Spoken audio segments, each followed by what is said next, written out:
quiero ir directo a la palabra que se encuentra en Santiago.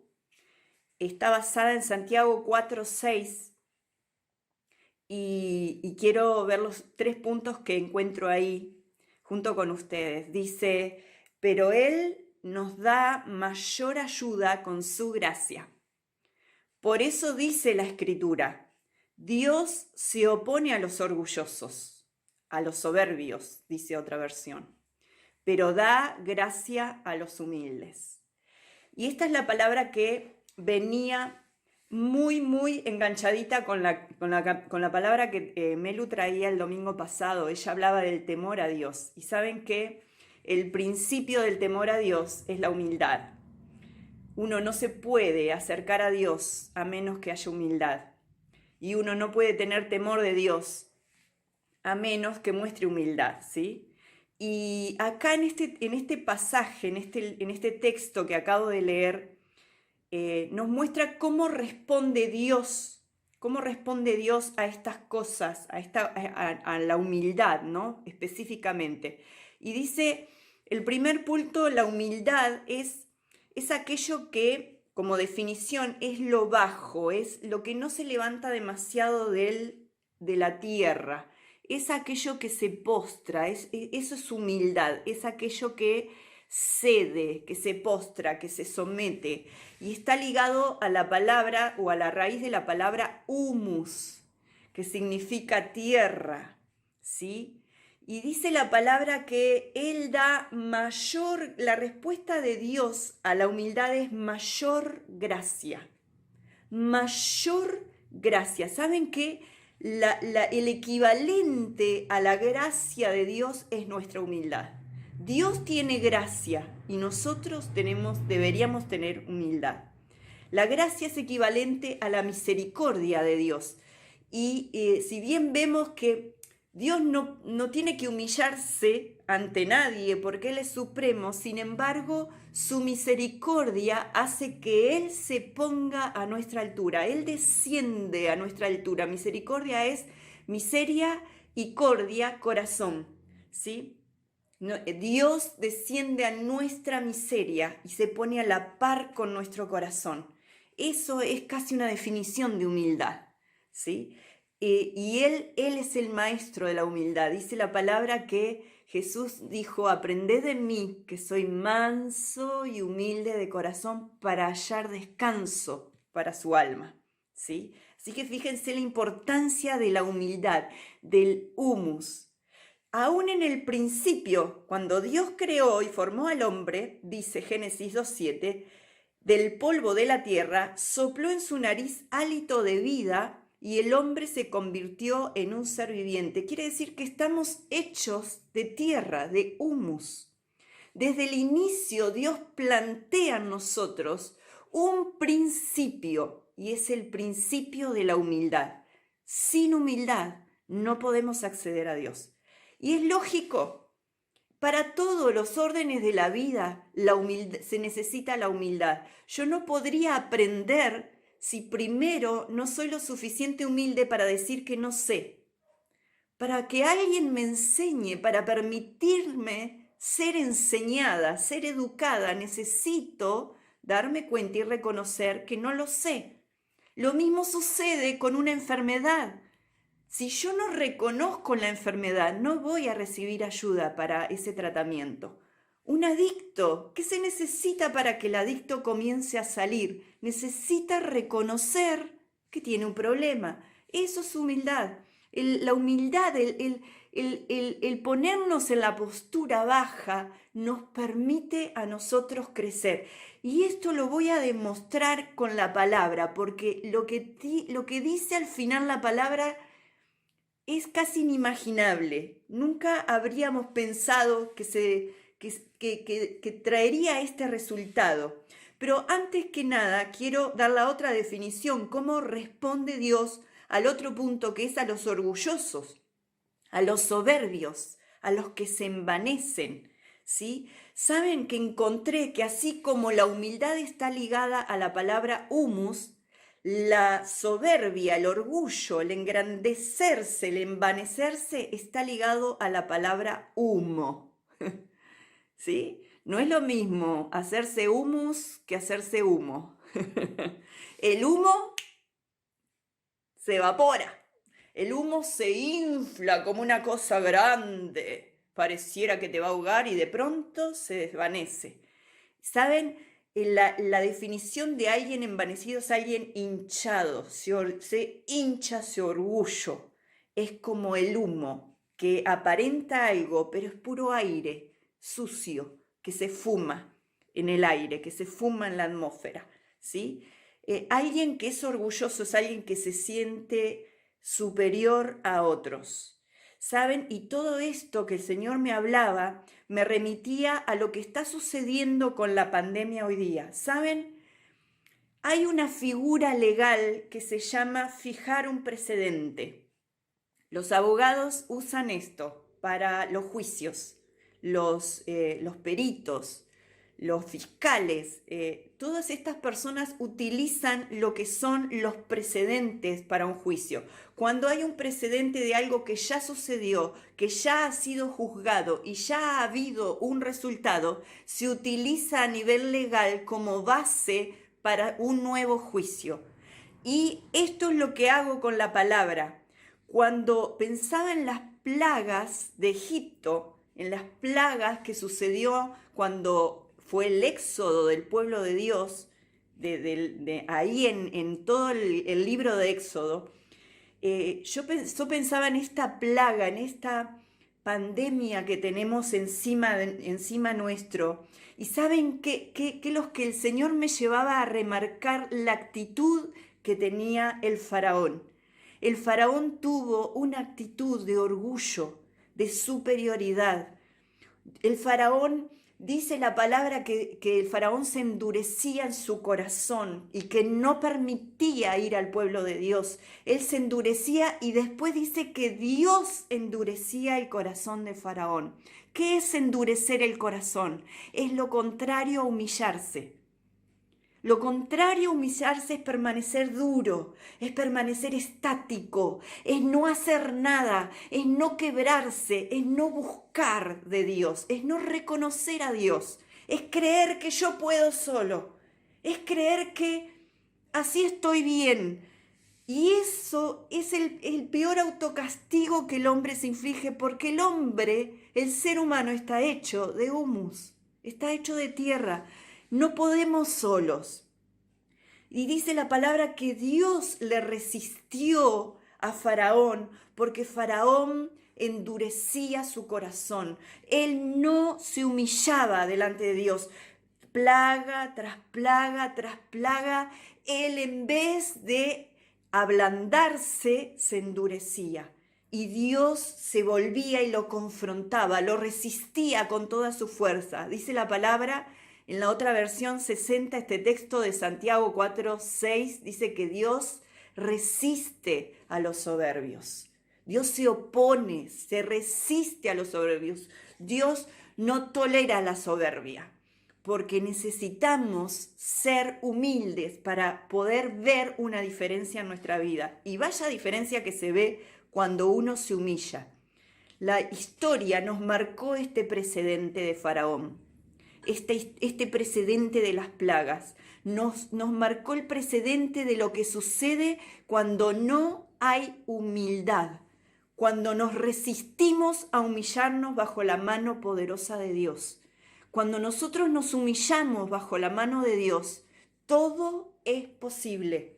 Y esto lo voy a demostrar. Fíjense cómo plantea, veamos lo que plantea la palabra. Dice que cuando hay un precedente, que es la figura legal, hay que volverse y temblar a su palabra. Uno de los textos que el Señor marcó en mi corazón dice: con mis manos hice tanto el cielo como la tierra. Son míos, dice el Señor, con todo lo que hay en ellos. Yo, el Señor, he hablado. Bendeciré a los que tienen un corazón humilde y arrepentido, a los que tiemblan ante mi palabra, dice Isaías 66:2. Y realmente cuando yo veía toda la similitud entre lo que sucedió con las plagas y lo que está sucediendo hoy día, realmente mi corazón temblaba ante su palabra. Porque si no hay un quiebre de parte del ser humano, si no hay un quiebre de humillación, de humildad y de búsqueda de Dios, del Dios Todopoderoso, podemos terminar muy mal. Miren lo que dice el Señor, el ejemplo que da el Señor en Lucas 18, 10 al 14. Dice, 2 hombres subieron al templo a orar. Uno era fariseo y el otro recaudador de impuestos. El fariseo se puso a orar consigo mismo. Oh Dios, te doy gracias porque no soy como otros hombres, ladrones, malhechores, adúlteros, ni mucho menos como ese recaudador de impuestos que está por allá. Ayuno 2 veces a la semana y doy la 10ª parte de todo lo que recibo.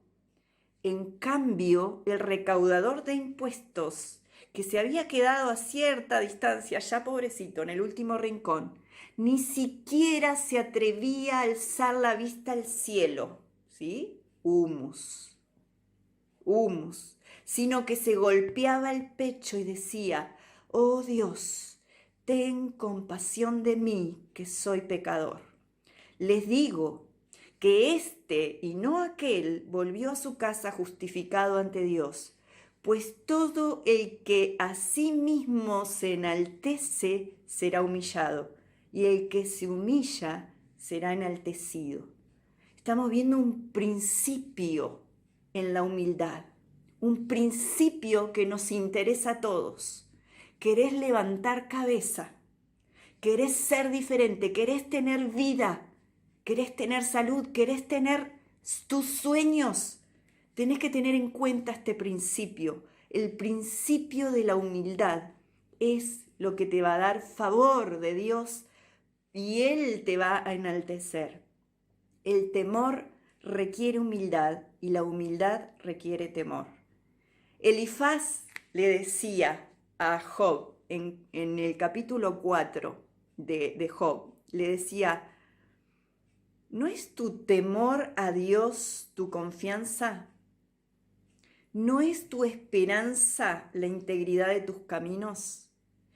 Cuando Elifaz le decía esto a Job, habían pasado 7 días de tormento pleno para Job, cuando vino esa plaga sobre él, ese herpes, toda esa cosa que vino sobre su vida como parte de una prueba que Dios estaba permitiendo sobre él. Vino la prueba sobre Job. Después de 7 días de un sufrimiento en agonía tales que había perdido a sus hijos, había perdido de un día para el otro todo lo que poseía y por encima, como si fuese poco, vino una llaga sobre él que lo mantenía tirado en polvo, en la tierra. Él estaba sentado en la tierra quejándose. Él estaba sentado en la tierra sufriendo. Y sus amigos lo rodean. Y dice la palabra que sus amigos vinieron y estuvieron 7 días sentados con él y no podían hablar porque veían que el sufrimiento de Job era tan grande. Pero en el capítulo 4 arranca uno de ellos, y es Elifaz, y le dice, perdóname Job, yo sé que no hay nada que decir con todo lo que te está pasando, con todo lo que te vino encima, no hay nada que decir, pero no podemos no hablar. Y saben, cuando hay alguien que está pasando una prueba, cuando hay alguien que está sufriendo, nos agobia tanto, nos invade un sopor, nos invade algo que no sabemos qué pensar, no sabemos qué decir inicialmente, nos quedamos mudos y lo único que hacemos es estar ahí. Y saben, llega un momento que empezamos a argumentar en nuestra mente. Y es lo que le sucedió a esos amigos de Job. Empezaron a argumentar en su cabeza y empezaron a argumentar con su boca. ¿Y saben lo que hicieron? Dejaron de acompañar a Job en su humillación. Y se dedicaron a acompañar a Job para argumentar contra él. Y saben, eso es muy triste, porque Dios, si había algo que a Job le faltaba en toda su perfección delante de Dios, porque Dios mismo dio testimonio: mirá, Satanás, ¿no tenés en cuenta a mi siervo Job? Es perfecto, es justo en todos sus caminos. Sí, le dice Satanás, ¿cómo no va a ser justo y perfecto si vos lo bendecís? Pero déjame tocarlo. Y Dios le permite tocarlo, pero no le permite tocar su vida. Y viene Satanás con todo ese furor, como lo que estamos viendo, matando, destruyendo. Y viene y arranca de raíz todo lo conocido, todo lo que era una bendición para vos, todo lo que era una fortaleza, y tu corazón desmaya y no sabes qué pensar, y los que están alrededor tuyo no saben qué pensar. Entonces no hay mejor idea que ponerse a buscar argumentos de por qué te pasó todo eso, de por qué está pasando lo que está pasando. Y déjame decirte que la palabra es clara: solamente Dios enaltece al que se humilla. Dios tenía una lección importante. Saben que el libro de Job no es cualquier libro, es el primer libro, es el más antiguo libro, y se está dilucidando que es el primer libro que se escribió del canon bíblico. En los albores de toda la revelación de Dios, ¿cuál es la lección número 1 de Dios? La humildad. La humildad, el temor del Señor es el principio de la sabiduría. Es el principio de la sabiduría, el principio de conocer las cosas correctamente. Es la humillación, el temor de Dios, el adorar a Dios, el buscar a Dios. Eso sucedió en el primer libro de la Biblia. El primer libro que se escribió, la primera lección. Igual que fue en el caso de Faraón y ese inminente pueblo hebreo que salía hacia su libertad. ¿Cuál fue la lección número 1 que ellos vieron con sus propios ojos? Si no hay humildad, Dios no te respalda. Si no hay humildad en tu corazón, si no te humillas ante tu Dios, no hay esperanza. Y es la palabra que le dijo Elifaz a Job en 4:6. Le dice: ¿no es tu temor a Dios tu confianza? ¿No es tu esperanza la integridad de tus caminos? Y ahí comienza la argumentación, porque sus amigos sabían perfectamente quién era Job. Sin embargo, Dios permitió sobre Job una lección, la lección más importante que vos y yo podemos aprender en estos días: humillarnos delante de Dios. Recuerden el texto de Santiago 4:6. Él da mayor gracia a los humildes. Y Dios tenía una mayor gracia para Job. ¿Saben? Elifaz en un momento le dice: si tienes algo que decir, respóndeme. Habla, que quisiera darte la razón. De lo contrario, escúchame en silencio y yo te impartiré sabiduría. ¿A qué le suena todo eso? ¿No suena soberbio? ¿No suena a enaltecido? ¿No suena a escúchame bien, Job? Porque yo te voy a decir lo que te está pasando. ¡Qué tremendo! ¿Saben? Yo creo que Dios tuvo que contenerse para no darle un sopapo y mandarlo al otro extremo del cielo. ¿Saben? Dios le estaba enseñando una de las lecciones más importantes en carne propia a Job, porque Job sufrió durante mucho tiempo. Déjenme decirle, Job realmente aprendió lo que era humillarse. Lo había perdido todo. Se humilló Job porque Job no pecó en ninguna de las expresiones que él tuvo razonando y argumentando por sí mismo. Pero saben, muchas veces nos convertimos en Elifaz, nos convertimos en Bildad, en Zofar, ¿sí? Y empezamos a argumentar. Y saben, si ustedes leen Job, no están errados los argumentos que dicen. Son acertadas las cosas que dicen acerca de Dios. Hay un montón de profecías de la boca de Elifaz, de la boca de Zofar, de la boca... Hay un montón de palabras que son preciosas. Habla de las Pléyades, del Orión, habla de las figuras astrológicas, y ni siquiera había en el mundo un atisbo de ese conocimiento. Sin embargo, ellos hablan sabiduría, hablan profecía, pero ¿saben lo que dice Job cuando habla Dios en el capítulo 42? Déjenme decirle, capítulo 42 dice que Dios le dijo a Job que ellos no habían hablado lo justo, lo recto con relación a él. ¿Saben qué es lo que les estaba reclamando Dios? La actitud del corazón, no lo que habían argumentado con su boca. Puede ser muy correcto lo que digas con tu boca, pero si no hay humildad en tu corazón, no sirve. Dios te toma como un soberbio. Dios me toma como una enaltecida. Cuando yo argumento, y aunque mis argumentos estén bien puestos, no hay una actitud correcta en mi corazón. Y eso es más dañino que cualquier otra cosa. Y créanme, de eso en este mundo hubo y hay muchísimo. Dios está llamándonos a la humildad.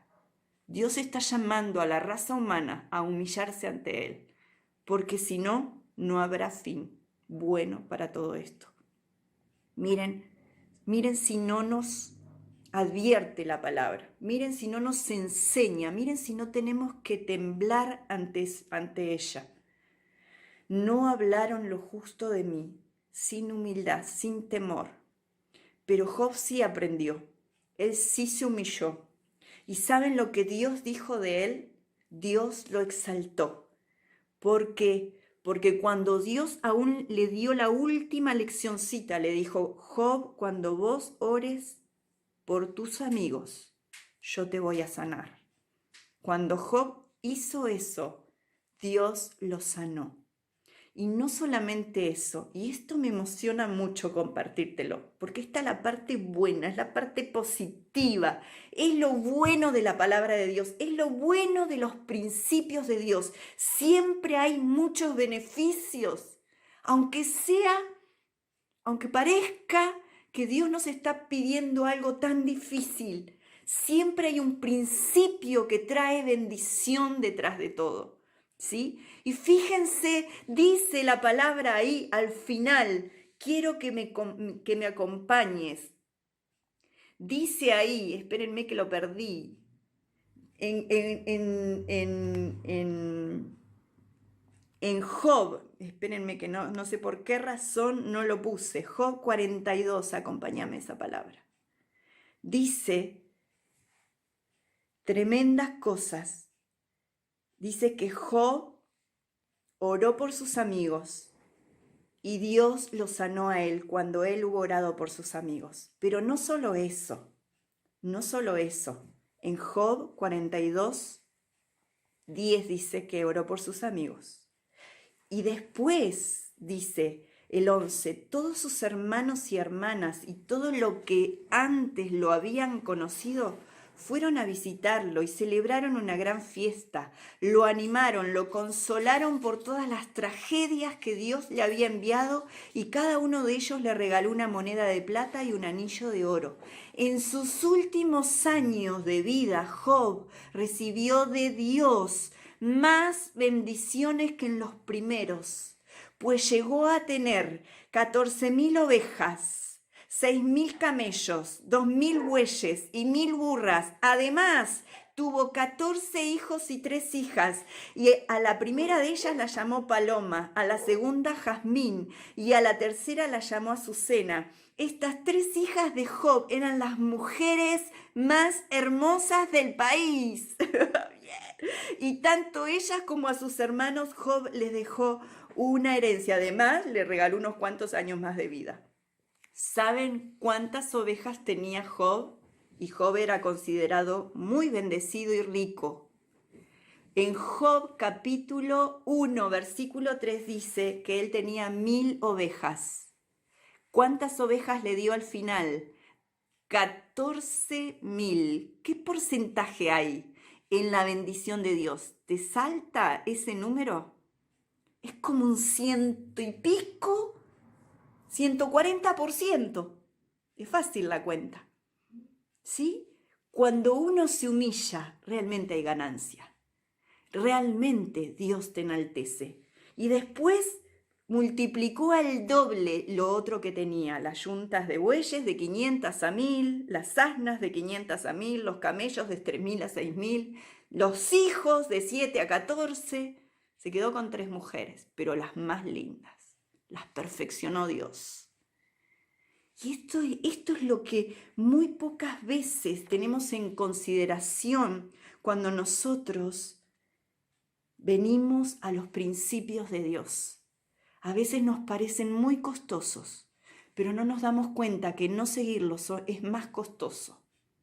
No humillarse ante Dios es más costoso que humillarse, porque cuando yo me humillo, puedo descansar en sus promesas, puedo saber que hay una promesa y está el nombre de Dios detrás de esa promesa. Él da mayor gracia a los humildes.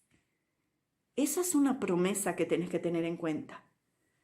Si te humillás, Él va a hacer mayores cosas con tu vida, con tus sueños, con tus proyectos, con lo que sos, con lo que representás, con lo que te está pasando. ¿Es terrible? Sí, igual que le pasó a Job. Pero él se humilló ante Dios y perseveró en esa postura. Él no se dejó llevar.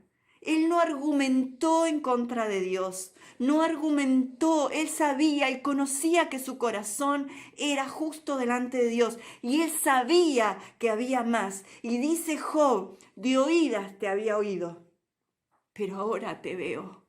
Ahora te conozco cara a cara, Dios. Mirá si eso no es mayor gracia.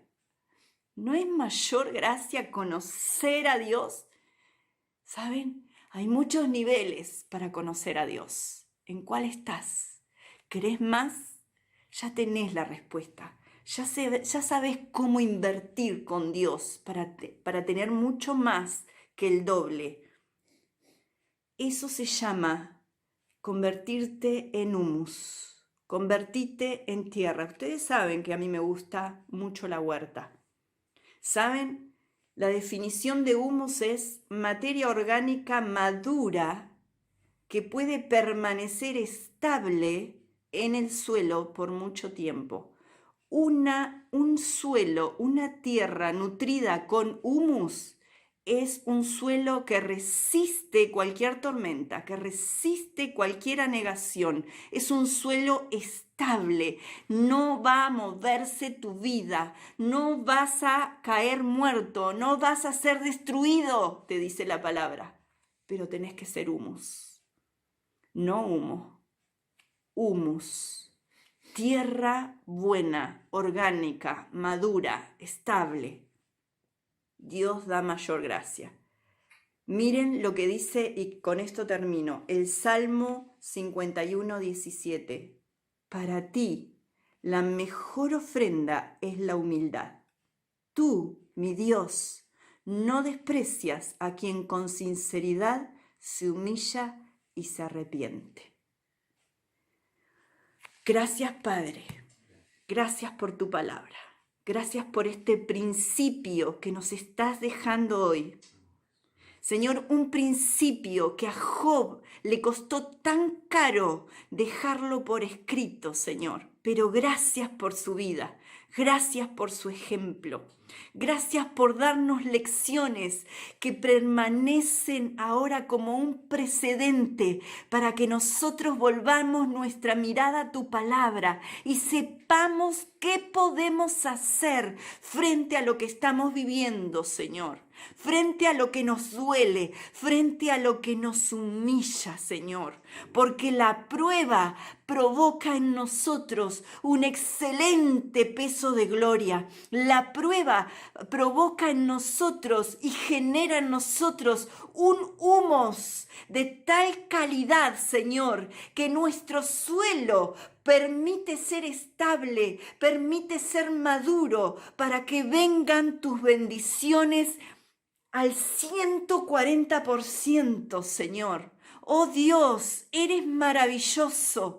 Realmente la palabra se cumple. En aquellos que se humillan serán enaltecidos. Señor, y te damos gracias por este principio que hoy nos equipa para la vida. Señor, si hemos estado enfermos, si hemos estado en aprietos, no tenemos que pensar que nos estás matando, nos estás educando, nos estás enseñando y nos estás dando la posibilidad de una mayor gracia, Señor, para que podamos vivir en esta tierra de otra manera, para que podamos dar fruto en esta tierra de otra manera, para que podamos cumplir tus propósitos al 140% de lo que veníamos dando, mucho más abundante. Como decía tu palabra, la cosecha ya está lista para ser levantada y tu palabra nos dice que siempre los obreros son pocos.